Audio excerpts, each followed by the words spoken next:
नमस्कार दोस्तों, मैं सौरभ नायक आप सभी का स्वागत करता हूं मेरे इस यूट्यूब चैनल पर। और आज की इस वीडियो में हम डिस्कस करेंगे 1D मोशन के कुछ क्वेश्चंस के बारे में। तो यहाँ पे क्वेश्चन दिया गया है, if an object completes one cycle of a rectangular path of length 15 metre and breadth 5 metre, then calculate its distance and displacement. तो पहला चीज़, डिस्टेंस और डिस्प्लेसमेंट किसे बोलते हैं। अगर एक पॉइंट है, पॉइंट ए से हमें पॉइंट बी को मूव करना है, तो हम ऐसे भी मूव कर सकते हैं और एक स्ट्रेट लाइन में भी मूव कर सकते हैं। तो ये टोटल पाथ हमने यहाँ पे कवर किया, टोटल पाथ जितना भी हमने कवर किया उसको बोलते हैं डिस्टेंस। और जो शॉर्टेस्ट पाथ मतलब displacement, that is final point minus initial point. Final point minus initial point होता है हमारा डिस्प्लेसमेंट। ओके, तो क्वेश्चन में बोला गया है कि वन साइकिल कंप्लीट किया हमने, एक रेक्टेंगुलर पाथ है, इसका एक साइकिल कंप्लीट किया। मतलब इस पॉइंट से अगर हमने स्टार्ट किया, पॉइंट ए से मान लेते हैं, तो एक साइकिल कंप्लीट किया हमने और पॉइंट ए पे वापस आ गए। और यहाँ पे हमें क्वेश्चन में दिया गया है लेंथ कितना है, 15 मीटर, और ब्रेड दिया गया है 5 मीटर। तो एक रेक्टेंगुलर पाथ का लेंथ और ब्रेड दोनों साइड का सेम होता है, ये भी हो जाएगा 5 मीटर और ये भी हो जाएगा 15 मीटर। तो टोटल डिस्टेंस कितना कवर होगा, टोटल डिस्टेंस मतलब जितना पाथ हमने टोटल में कवर किया है, that is 5 + 15 + 5 + 15, that is equal to 40 metre. ये हो जाएगा हमारा डिस्टेंस। और डिस्प्लेसमेंट क्या हो जाएगा, डिस्प्लेसमेंट हमने पढ़ा है final point minus initial point. तो हमारा फाइनल पॉइंट भी ये है और इनिशियल पॉइंट भी ये है, सो डिस्प्लेसमेंट हो जाएगा 0। ओके, नेक्स्ट एक क्वेश्चन देखते हैं। और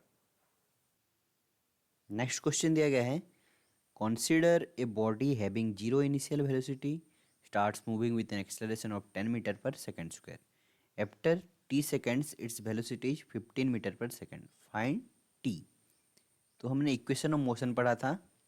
okay, that is v equal to u plus a t एक था equation of motion. Then v square minus u square equal to 2as था। Then s equal to u t plus half a t square था।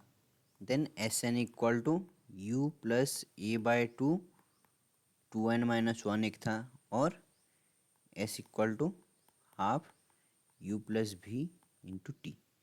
Okay, ये equation of motion था। ये तीन important है, first three जो हमने लिखा है। तो क्वेश्चन में हमें पहले देखना है कि क्या क्या दिया गया है। जैसे स्टार्टिंग में दिया गया है जीरो इनिशियल वेलोसिटी। तो इनिशियल वेलोसिटी क्या होता है, सिंबल उसका यू दिया गया है 0। Starts moving with an acceleration of 10 metre per second square. तो एक्सलरेशन दिया गया है हमारे पास, that is a equal to 10 metre per second square. Then दिया गया है after t seconds its velocity is 15 metre per second. So final velocity दिया गया है, फाइनल वेलोसिटी भी गिवन है, that is equal to 15 metre per second. और question में पूछा गया है टाइम टी कितना होगा। तो ये चार चीज़ हमें फाइंड आउट करना है। फाइनल वेलोसिटी को हम बोलते हैं v, acceleration a, initial velocity u और टाइम t। ये चार टर्म किस इक्वेशन में है, u a v t first में है। फर्स्ट इक्वेशन में हमारे पास चारों टर्म्स हैं। सो हमारा इक्वेशन हो जाएगा v equal to u plus a t में हम पुट करेंगे वैल्यू। जब फाइनल वेलोसिटी दिया है हमें 15, u दिया गया है 0, एक्सेलरेशन दिया गया है हमें 10, एक्सेलरेशन दिया गया है 10 मीटर पर सेकेंड स्क्वायर, और टाइम हमें मांगा है into t. So 15 equal to हो जाएगा 10t। So t equal to 15/10, that is 3/2, that is equal to, इसको लिख लेंगे 1.5 सेकेंड्स। ये हो गया हमारा आंसर। नेक्स्ट और एक क्वेश्चन देखते हैं। तो यहाँ पे क्वेश्चन में दिया गया है, a car moves 2.3 kilometre in total with having initial velocity 5 meter per second and final velocity 35 meter per second. What is its acceleration? तो क्या क्या दिया गया है हमें? डिस्टेंस एस, टोटल डिस्टेंस और डिस्प्लेसमेंट हमें दिया गया है 2.3 किलोमीटर, दैट इज 2.3 किलोमीटर। ये क्या होता है? 2300 मीटर भी हम इसको बोल सकते हैं।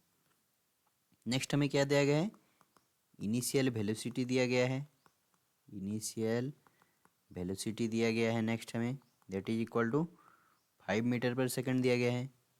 नेक्स्ट फाइनल वेलोसिटी भी गिवन है, final velocity that is 35 metre per second. And question में पूछा गया है acceleration a. So s, u, v और ए, ये चारों कौन से इक्वेशन में है? सेकंड वाले जो इक्वेशन लिखा था हमने, that is v square minus u square equal to 2as। इस वाले इक्वेशन में ये सारे टर्म्स आ रहे हैं। सो वैल्यू पुट कर लेंगे। अब v क्या है? 35, 35 का होल स्क्वायर माइनस u कितना है? 5, 5 का square that equal to 2 into a कितना है? क्वेश्चन में मांगा गया है, s गिवन है 2300। ओके, सो 35 का स्क्वायर कितना होता है? 1225 और 5 का 25 that is equal to a into 2300 into 2, 23 दूनी 4600। ओके, ये हो जाएगा 1200 equal to a into 4600। So a equal to कितना हो जाएगा? 1200 बाय 4600। इसको काट लेंगे, 6/23। इसको अगर हम डिवाइड करेंगे तो आएगा हमारे पास 0.26, okay, metre per second square. हर जगह यूनिट लिखना बहुत ज़रूरी है। ओके, जहाँ भी आंसर हम निकालेंगे कहीं भी क्वेश्चन में, जो पहला क्वेश्चन भी हमने सारा किया था, ओके, यहाँ पे आंसर हम मीटर में लिखेंगे, डिस्प्लेसमेंट भी मीटर में लिखेंगे 0 मीटर। उसके बाद यहाँ पे भी 1.5 सेकेंड्स। यूनिट हर जगह लिखना बहुत ज़रूरी है। ओके, यहाँ पे भी metre per second square. Next और एक क्वेश्चन हम देखेंगे।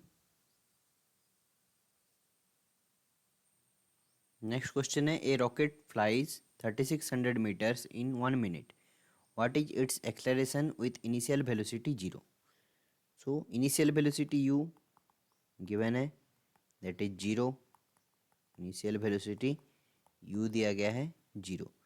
डिस्टेंस दिया गया है यहाँ पे हमें s 3600 metre. Then time given है, डिस्प्लेसमेंट और डिस्टेंस, डिस्प्लेसमेंट गिवन है। यहाँ पे टाइम गिवन है कितना? 1 मिनट। तो मिनट में तो हम नहीं लिखेंगे क्योंकि सारा एसआई सिस्टम में है। एसआई सिस्टम में मिनट हो जाता है, सेकंड में कन्वर्ट कर लेंगे इसको, that is 60 second. Then question में क्या पूछा गया है? एक्सेलरेशन ए इक्वल टू कितना है? तो हमारे पास गिवन है यू एस टी ई। तो कौन सा इक्वेशन ऑफ मोशन यूज करेंगे हम? S equal to u t plus half a t square, क्योंकि फाइनल वेलोसिटी हमारे पास गिवन नहीं है। ओके, बाकी हर जगह फाइनल वेलोसिटी हमें चाहिए होगा आंसर निकालने के लिए। सो यहाँ पे पुट करते हैं हम, एस दिया है हमें 3600, यू कितना दिया गया है 0। सो 0 इंटू टी 0 हो जाएगा, प्लस हाफ इंटू ए निकालना है हमें। टी कितना है हमारे पास? 60 सेकेंड, 60 का होल स्क्वायर हो जाएगा। तो ये कितना हो जाएगा? 3600 बाय 0 प्लस हाफ इंटू ए इंटू 3600। सो 3600 बाय 2 कितना हो जाएगा? 18, 1800 into A equal to 3600. That is A equal to 3600 by 1800. So that is equal to 2 meter per second square. This is our answer.